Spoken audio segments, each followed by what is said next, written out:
1장 8절부터 17절을 교독합니다. 먼저 내가 예수 그리스도로 말미암아 너희 모든 사람에 관하여 내 하나님께 감사함은 너희 믿음이 온 세상에 전파됨이로다. 내가 그의 아들의 복음 안에서 내 심령으로 섬기는 하나님이 나의 증인이 되시거니와 항상 내 기도에 쉬지 않고 너희를 말하며 어떻게 하든지 이제 하나님의 뜻 안에서 너희에게로 나아갈 좋은 길 얻기를 구하노라. 내가 너희 보기를 간절히 원하는 것은 어떤 신령한 은사를 너에게 나누어 주어 너희를 견고하게 하려 함이니 이는 곧 내가 너희 가운데서 너희와 나의 믿음으로 말미암아 피차 안위함을 얻으려 함이라. 형제들아, 내가 여러 번 너희에게 가고자 한 것을 너희가 모르기를 원하지 아니하노니 이는 너희 중에서도 다른 이방인 중에서와 같이 열매를 맺게 하려 함이로되 지금까지 길이 막혔도다. 헬라인이나 야만인이나 지혜 있는 자나 어리석은 자에게 다 내가 빚진 자라. 그러므로 나는 할 수 있는 대로 로마에 있는 너희에게도 복음 전하기를 원하노라. 내가 복음을 부끄러워하지 아니하노니 이 복음은 모든 믿는 자에게 구원을 주시는 하나님의 능력이 됨이라. 먼저는 유대인에게요 그리고 헬라인에게로다.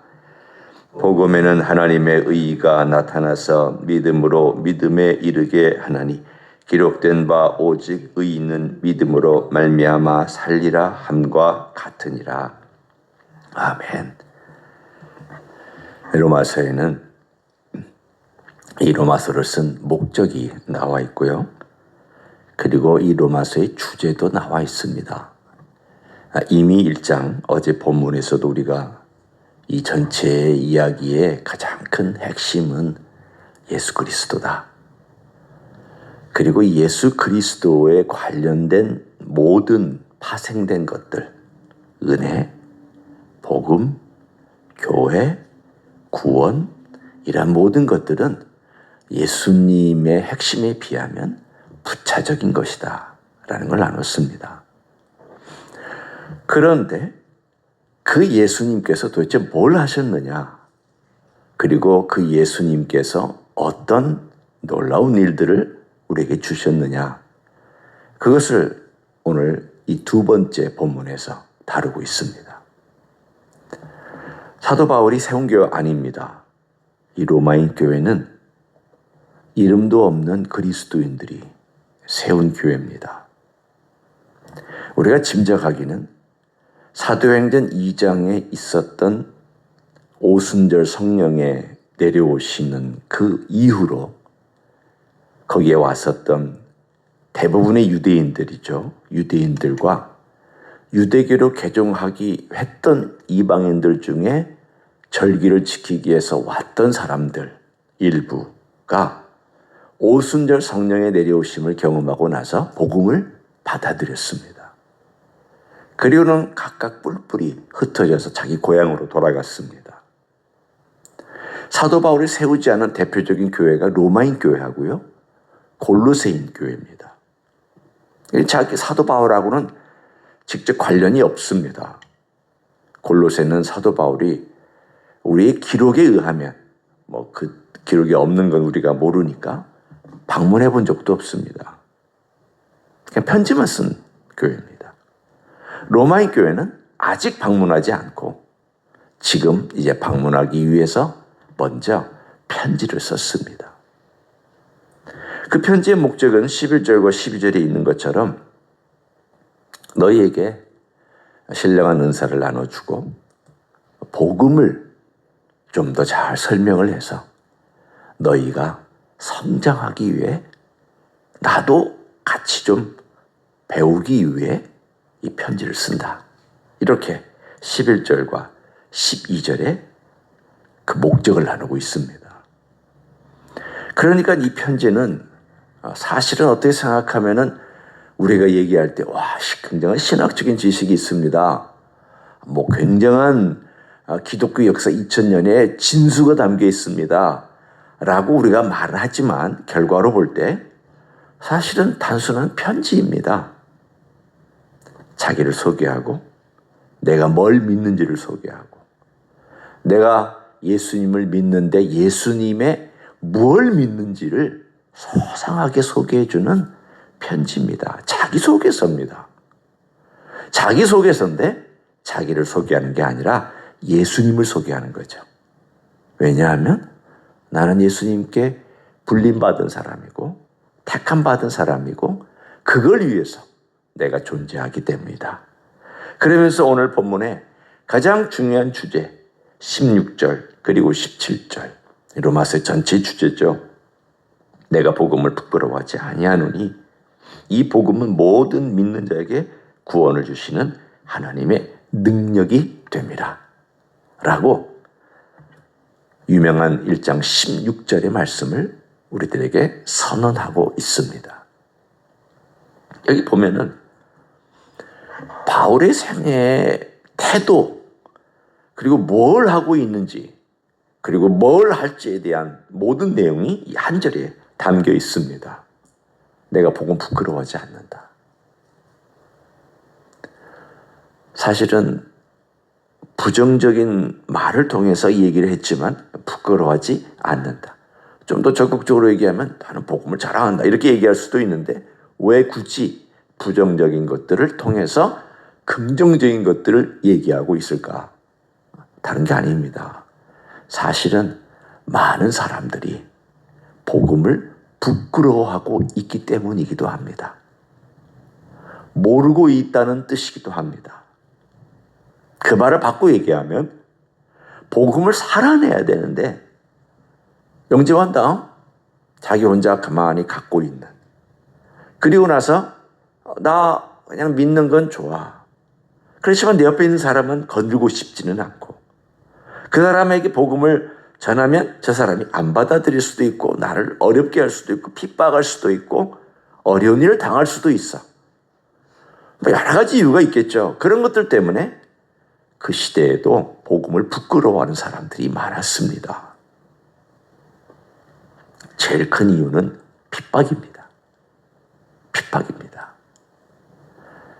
그 시대에 제일 두려운 그들을 향한 고소는 왜 시저 황제가 있고 왕이 있는데 너희는 그리스도라고 하는 왕을 섬기느냐.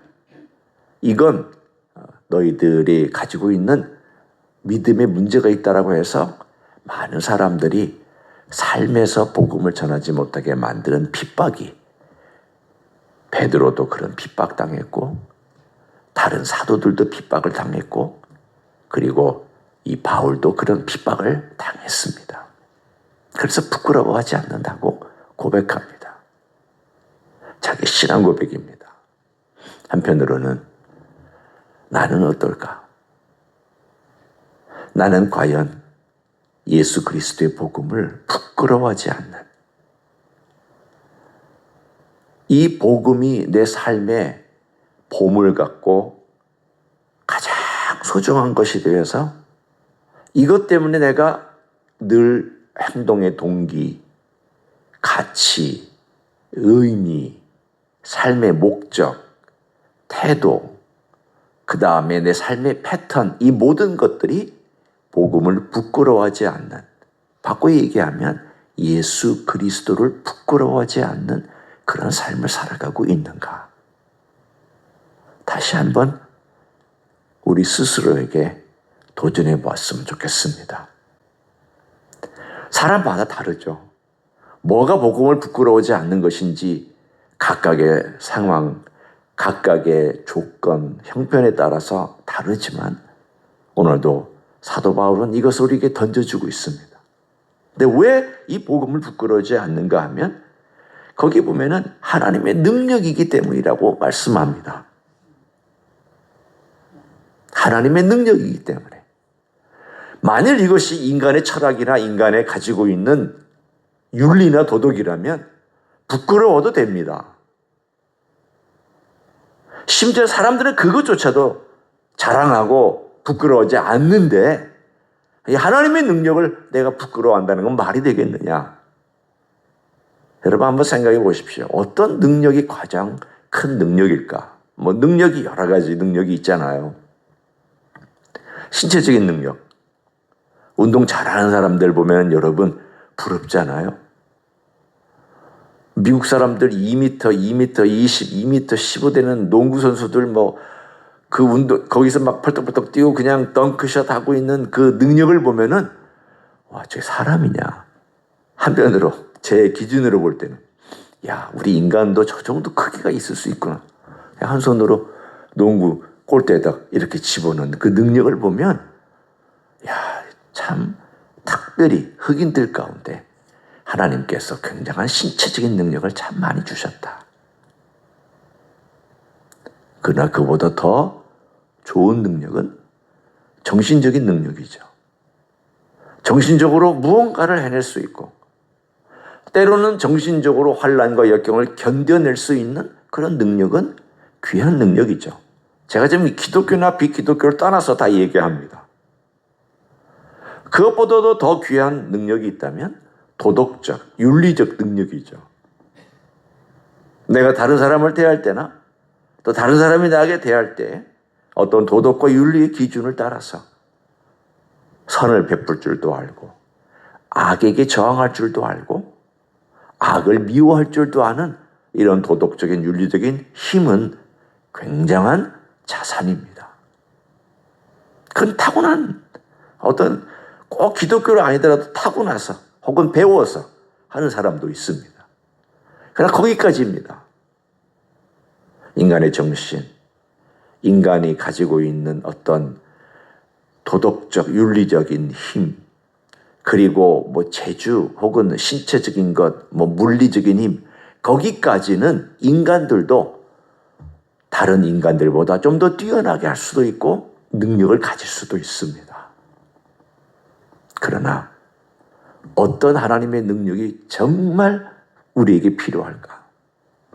이제 그 이야기를 쭉 하겠지만 사도 바울은 가장 큰 능력은 우리의 본성인 이 죄에서부터 끌어낼 수 있는 그 능력이 제일 큰 능력이라는 것을 말씀하고 있습니다.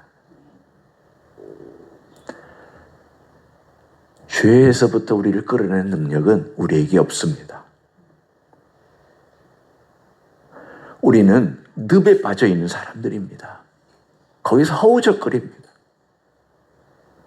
아무리 도덕과 윤리적인 힘을 가지고 있거나 정신적인 능력이 출중한 사람이거나 혹은 신체적으로 대단한 사람이라 할지라도 모든 인류는 늪에, 죄란 늪에 빠져서 허우적거립니다.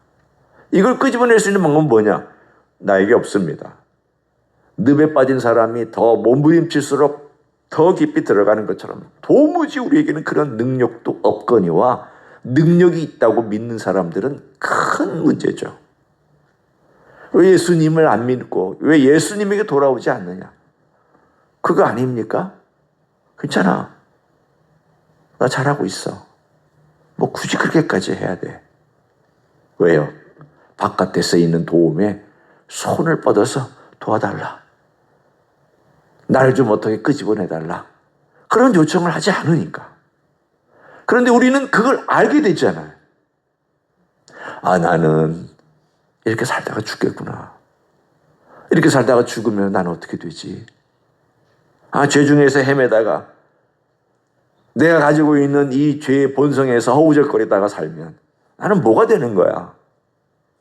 그 깜깜한 먹구름 사이로 어느 순간인가 빛의 한 줄기가 딱 하고 내려와서 그 빛에 갑자기 마음이 열려지고 갑자기 하늘의 영광을 보고 갑자기 예수 그리스도의 복음과 사랑을 느끼고 갑자기 무언가 내가 이렇게 살면 안 되겠다라고 하는 그러한 도전이 내게 있어서 예수님 영접한 거잖아요. 그런데 어디서부터 나온 거냐? 나에게는 없습니다. 여기서부터 내려온 거예요. 늪에 빠진 사람에게는요, 바깥에서부터 밧줄을 던져줘야 됩니다. 누군가 전능자의 손에 의해서 밧줄이 던져져서 그거 붙잡아라. 그거 붙잡고 내가 끌어들 테니까 너 나와라. 내가 유일하게 할 수 있는 건 뭐냐면 붙잡는 것만 하면 돼요. 내가 몸부림치면서 그 밧줄을 잡아당겨가지고 막 그렇게 하지 않아도 돼요. 누가 다 끌어당겨주느냐? 밧줄을 딱 붙잡고만 있으면 밖에 있는 전능자가 나를 끌어당겨서 그 늪에서부터 빠져나오도록 도와주시죠. 그래서 하나님의 능력이라는 것입니다. 이 능력은 인간에게 없습니다. 누구에게도 없습니다. 오로지 하나님께서만 주실 수 있는 능력입니다. 바울은 그걸 알았습니다. 아주 철두철미하게 알았습니다. 왜냐하면 바울은 도덕과 윤리의 탑까지 올라가 본 사람입니다. 최고봉을 올라가 본 사람이에요. 도덕과 윤리에 의해서. 바리새인 중에 바리새인이었죠. 가말리엘 문화의 수제자였죠. 최고의 학자였죠. 도덕과 윤리 면에서는 타의 추종을 불허할 정도로 철두철미한 사람이었죠. 지킬 것 철두철미하게 지켰죠. 우리는 사도 바울 이전에 그 사울이었던 그 사람의 신들매도 감당하지 못합니다. 그런 점에서 우리가 흔히 얘기하듯 완벽한 사람이었습니다. 그런데 그가 예수님을 만나고 나서 그 모든 것들이 다 썩어질 것들이라는 걸 알았습니다. 허무하다는 걸 알았습니다.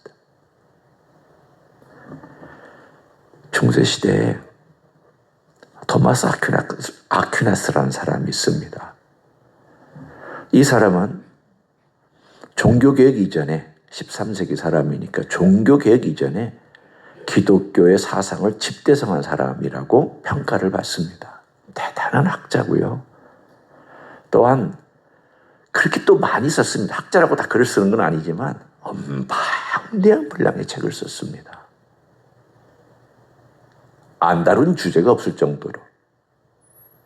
그런데 그 말년에 신비한 경험을 했습니다. 그 어떤 신비한 경험을 했는지를 안 밝혔습니다. 그냥 신비한 경험을 했고 나서 그가 절필을 했습니다. 더 이상 쓰지 않겠다. 그랬더니 사람들이 물어봤습니다. 왜 그랬습니까? 그랬더니 내가 들은 그 말씀과 내가 본 그 환상을 보고 나서 내가 쓴 것이 다 지푸라기라는 것을 알았습니다. 다 지푸라기라는 걸 알았습니다. 그분의 고백이에요. 자기가 여러분 맞아요. 이 세상에 있는 모든 것들이 그 주님의 하나님의 능력, 주님의 그 찬란한 영광 앞에서는 다 지푸라기도 안 돼요. 지푸라기가 뭡니까? 좀 있으면 썩잖아요. 지푸라기는 그냥 버려도 아무 아까워하지 않아요. 그거 지푸라기 버렸다고 아이고 큰일 났네. 거기 가야 되겠네. 그런 사람 없어요. 그래 또 사지 이렇게 생각하지. 또 구하지 이렇게 생각하지. 누가 그걸 갑니까? 사도 바울은 더 심각하게 얘기했잖아요. 그거 다 분비물이다. 다 배설물이다.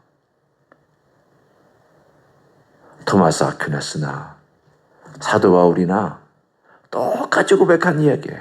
가장 탑까지 가본 사람이 나름대로 최고의 지식인이었고 최고의 도덕과 윤리를 주장한 사람들이 그들이 가지고 있는 이 모든 것들이 아무것도 아니구나. 우리 예수님에 비하면 그 예수님의 영광에 비하면 그분이 주신 그 능력에 비하면 이건 아무것도 아니구나. 그거를 경험한 사람. 대표적으로 제가 두 사람 오늘 본문을 쓴 사도 바울과 기독교 역사의 가장 위대한 사상가인 토마스 아퀴나스와 다른 모든 사람들 다 그렇게 고백하고 있으니까 하나님의 능력만이 우리를 구원받은 우리라 할지라도 죄로부터 우리를 끄집어낼 수 있고 그 죄를 이길 수 있게 해주시는 것은 하나님의 능력만인 것을 믿습니다.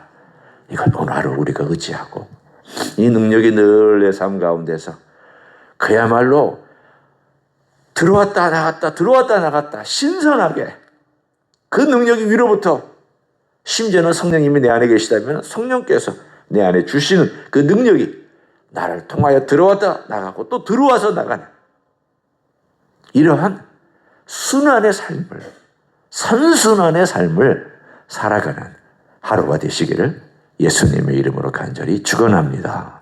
기도하겠습니다. 예수님, 우리에게 하나님의 능력을 알 수 있게 해주셔서 감사합니다. 과거에는 죄에 매였습니다. 죄가 죄인 줄도 몰랐습니다.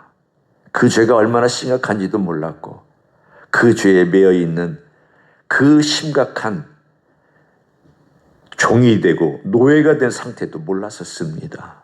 그런데 주님께서 우리를 불쌍히 여기셔서 빛을 비춰주셨고 사랑을 부어주셨고 생명을 우리에게 부어주신 것 감사합니다.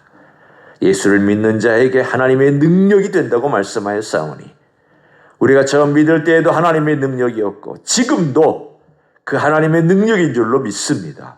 그 능력으로 살고 그 능력으로 사랑하고 그 능력으로 우리가 또한 섬기고 그 능력으로 오늘도 찬양하고 기도할 수 있는 하나님의 종들이 되게 하여 주시옵소서. 이제는 우리 구주 예수 그리스도의 은혜와 하나님 아버지의 극진하신 사랑과 성령 하나님 교통하심의 역사가 오늘도 우리에게 놀라운 세상에 줄 수 없는 하나님의 능력, 죄로부터 우리를 구원하고 또한 나의 본성으로부터 능히 이겨낼 수 있는 예수 그리스도의 본성을 우리에게 주셔서 살아가게 해주신 그 은혜와 능력에 감사하여 더 주께 나가기를 원하는 이 자리에 참여한 모든 종들 위에와 주임지 히스교회 위에와 이민교회들과 한국교회들과 선교사님들 위에 이제로부터 영원히 함께 하실지어다. 아멘.